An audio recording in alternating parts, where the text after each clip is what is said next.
बहुत ही प्राचीन समय की बात है दोस्तों। अमरावती नगर में एक व्यक्ति रहा करता था जिसका नाम गमन था। दोस्तों, गमन स्वभाव से ही इतना आलसी था और कामचोर था कि हर एक काम को करने से बचना चाहता था। कहानी में ऐसा होता है दोस्तों कि छोटी उम्र की आयु में ही गमन के पिता की जो है वो मृत्यु हो जाती है। ऐसी अवस्था में उसके लालन पोषण की सारी जिम्मेदारी उसकी माता के ऊपर आ जाती है। तो गमन की माता मेहनत मजदूरी करके अपने बेटे का लालन पोषण करती है और धीरे धीरे गमन बड़ा होने लगता है।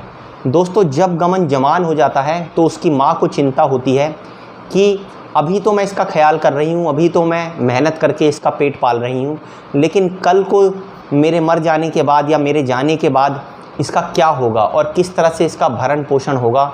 इसी प्रकार की चिंता करके गमन की माता जो है वो दिन रात चिंता में और गम में डूबी रहती है। दोस्तों, इसी घटनाक्रम के बीच में गांव में जो है एक बहुत ही माने हुए महात्मा और ज्योतिष आते हैं। तो सारे ही लोग उनके बारे में चर्चा कर रहे होते हैं। तो ये चर्चा जो है वो गमन की माता के कानों में भी पड़ती है। तो उसके मन में विचार आता है क्यों ना उन महात्मा के पास जाकर गमन के लिए जो है कुछ ना कुछ उपाय सोचा जाए, ताकि ये मेरे मरने के बाद और मेरे जाने के बाद भी जीवन यापन कर सके और इसको किसी प्रकार की कठिनाइयों का सामना ना करना पड़े। दोस्तों, इसी घटनाक्रम में जो है गमन की माता गमन को लेकर उन महात्मा के पास जाती है, उन ज्योतिष के पास जाती है और उनसे कहती है, महाराज कि ये जो गमन है ये बहुत ही आलसी है, बहुत ही कामचोर है, तो कृपया करके आप इसके ऊपर कृपा कीजिए और इसे किसी भी प्रकार से ऐसे कार्य में लगाइए ताकि इसको जो है जीवन अपना आगे बढ़ाने में आगे किसी भी प्रकार की समस्या ना हो। दोस्तों, वो महात्मा क्योंकि ज्योतिष थे और संत थे पहुँचे हुए, वो गमन को देखते हैं और थोड़ी देर ध्यान लगाने के बाद उसकी कुंडली का विचार करते हैं और इन सभी चीज़ों का विचार करके अपने ध्यान रूपी ज्ञान से वो गमन से एक बात कहते हैं कि गमन, तुम अपने जीवन में कोई भी एक काम जो तुम कर सकते हो उस काम को करने के लिए राजी हो जाओ। वो काम चुनने की स्वतंत्रता हम तुम्हें देते हैं कि तुम कौन सा काम करना चाहते हो, लेकिन बस शर्त ये है कि वो काम डेली और नियमित रूप से होना चाहिए। इतनी बात कह के जो है महात्मा चुप हो जाते हैं और अपनी गेंद जो है वो गमन के पाले में डाल देते हैं। दोस्तों, क्योंकि गमन जो है वो बिल्कुल अव्वल दर्जे का आलसी हुआ करता था, इसलिए गमन अपना बहुत दिमाग खर्च करता है और वो दिमाग लगा के उपाय सोचता है कि कौन सा ऐसा काम है जो मैं डेली कर सकता हूँ और वही करने के लिए मुझे हामी भरनी चाहिए।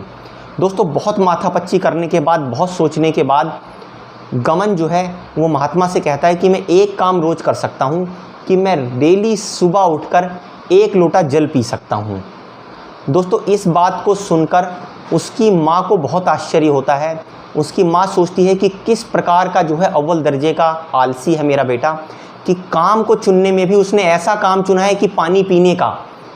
अब ये तो आदमी की बेसिक नीड से जुड़ा हुआ काम है, इसको किसी कार्य की श्रेणी में भी रखना अक्लमंदी नहीं होगी।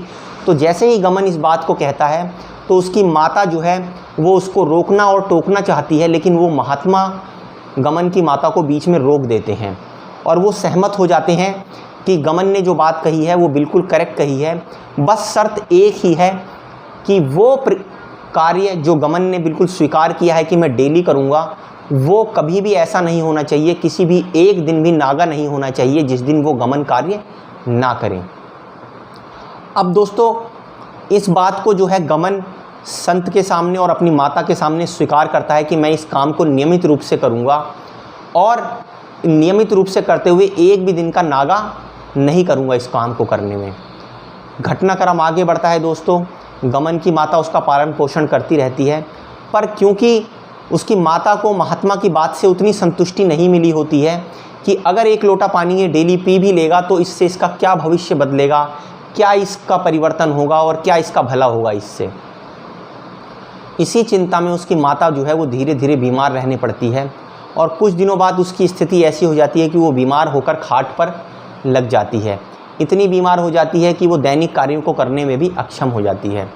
तो दोस्तों, जब उसकी माता ज़्यादा बीमार हो जाती है तो गमन को, क्योंकि उसकी माता नित्य जो है कुएं से पानी भरकर लाती थी और उसी कुएं से भरे हुए पानी को में से 1 लोटा जो है वो गमन डेली पिया करता था। तो क्योंकि उसकी माता बीमार हो जाती है तो अब घर से पानी कौन लेने जाए। तो क्योंकि माता बीमार है इसीलिए गमन ये विचार करता है कि मैंने वादा किया हुआ है अपनी माता और अपने महात्मा से कि मैं डेली 1 लोटा पानी पीऊँगा। तो उसको पानी पीने के लिए अपना आलस छोड़कर उठना पड़ता है और वो कुएँ तक जाता है। दोस्तों कुएँ तक जाने के बाद जो है वो एक बर्तन को बांध कर कुएँ के अंदर डालता है और रस्सी से उसको खींचने लगता है। इसी प्रक्रिया में दोस्तों क्या होता है, क्योंकि रस्सी जो है वो कुएँ में जो लगी हुई होती है वो पुरानी होती है और सड़ गई होती है, तो जैसे ही पानी के वजन से उसको खींचता है तो रस्सी बीच में टूट जाती है। रस्सी जब दोस्तों टूट जाती है तो पानी जो है वो बाहर नहीं आ पाता, बर्तन भी कुएं के अंदर गिर जाता है। इस बात से जो है गमन बहुत परेशान होता है, लेकिन क्योंकि उसने वादा किया था कि मैं डेली 1 लोटा पानी पीऊँगा, तो वो जो है प्रयत्न करने लगता है कि किस प्रकार से इस बर्तन को कुएं से बाहर निकाला जाए और पानी भी निकाला जाए ताकि जो है मैं 1 लोटा पानी पी सकूं। अब दोस्तों इसी घटनाक्रम में गमन को ये सोचता है कि ये रस्सी तो बिल्कुल ख़राब हो चुकी है, तो घर पर जो है वो कुछ सूत पड़ा हुआ है जिससे रस्सी बनाई जाती है। वो सन जो है क्योंकि घर पर उसके पड़ा होता है, तो वो ऐसा विचार करता है कि मैं एक जो है मजबूत रस्सी का इससे निर्माण करता हूँ। और उस मजबूत रस्सी का निर्माण करने के लिए गमन जो है वो सन को उठाता है जिससे रस्सी बनाई जाती है और उसको जो है वो बुनने लगता है। दोस्तों क्योंकि गमन ने जो है वो रस्सी को बीनना नहीं सीखा होता है, तो वो केवल अपने दिमाग और अपनी बुद्धि और अपनी रचना के बल पर ही रस्सी को बीन रहा होता है। तो गमन जो है वो एक ऐसी नई संरचना में रस्सी को बीनता है जो बेहद ही नई होती है, बेहद ही मजबूत होती है और बेहद ही देखने में आकर्षक होती है। उस रस्सी का निर्माण करने के बाद गमन जो है उसमें एक बांस को बांधता है और उस बर्तन में अटकाकर उस बर्तन सहित पानी को कुएं से बाहर खींच लेता है। जब बर्तन को बाहर खींच लेता है दोस्तों, तो उसमें से वो पानी निकाल कर 1 लोटा पानी पीता है और उसके बाद वो ये विचार करता है कि कल फिर पानी भरने आना पड़ेगा, तो क्यों ना आज पानी भरकर घर में रख दिया जाए ताकि डेली पानी भरने के कष्ट से बचा जा सके। तो यही विचार करके वो 1 बाल्टी और पानी भर लेता है और बाल्टी में पानी भरकर वो अपने घर की तरफ चल देता है। क्योंकि रस्सी का उसका कार्य पूरा हो गया होता है तो उसने हाथ में रस्सी भी पकड़ रखी होती है। तो जब पानी को लेकर वो घर की तरफ बढ़ रहा होता है तो इतने में एक व्यापारी जिसे रस्सी की ज़रूरत होती है वो वहीं उसी रास्ते से गुजर रहा होता है और वो गमन के हाथ में उस तरह की नई स्वरूप की नई रचनात्मक रस्सी को देखकर जो बहुत ही मजबूत प्रतीत हो रही थी, वो इच्छा जाहिर करता है गमन से कि ये रस्सी वो उसको बेच दे और उसके लिए वो उसको अच्छे दाम चुकाने की भी इच्छा जाहिर करता है। दोस्तों गमन, क्योंकि गमन का कार्य जो है पानी भरने का पूरा हो गया होता है और क्योंकि उसने रस्सी उसको बिननी आती होती है, तो वो ये सोचता है कि अभी फ़िलहाल के लिए तो रस्सी का कोई काम है नहीं, तो क्यों ना इसके अच्छे दाम मिल रहे हैं और इस अच्छे दाम में इस रस्सी को इस व्यापारी को देकर मैं कुछ पैसे अर्जित कर लूं ताकि और भी जो दैनिक ज़रूरतें हैं वो भी हमारी पूरी हो सकें। यही विचार करके वो उस व्यापारी को अपनी रस्सी बेच देता है। तो दोस्तों अब गमन के पास थोड़े पैसे भी आ जाते हैं, पानी भी आ जाता है, जिनको लेकर वो चला जाता है। दोस्तों कहानी का सार ऐसा शुरू होता है, क्योंकि वो रस्सी इतनी प्रचलित होती है उस व्यापारी के द्वारा, मार्केट में इतनी ज़्यादा उसकी जो है चर्चा होती है कि गमन की रस्सी के नाम से वो रस्सी इतनी प्रचलित हो जाती है कि वो एक ब्रांड के रूप में पूरे नगर में जो है उसकी प्रशंसा होने लगती है। जिस भी व्यक्ति को देखो वो गमन की रस्सी ही चाहता है, क्योंकि वो मजबूत है, आकर्षक है और देखने में भी जो है अच्छी लगती है, क्योंकि उसकी बिनाई ही इस तरह से की गई है। तो गमन की रस्सी का जो व्यापार होता है वो धीरे धीरे बढ़ने लगता है और धीरे धीरे करके वो नगर का एक धनवान व्यक्ति बन जाता है।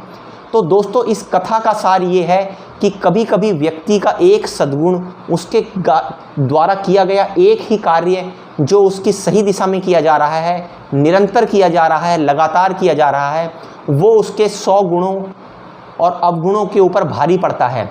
वही एक अवगुण आदमी को जीवन में उस तरक्की तक ले जाता है जो उसने कभी कल्पना भी नहीं की होती है। तो दोस्तों कहानी का कुल सार यही है कि व्यक्ति का एक सद्गुण उसके 100 अवगुणों को ढकने की ताकत रखता है।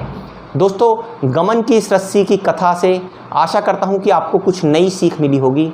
अगली वीडियो में कुछ और नई रोचक कथा को लेकर हाजिर होंगे। तब तक के लिए धन्यवाद।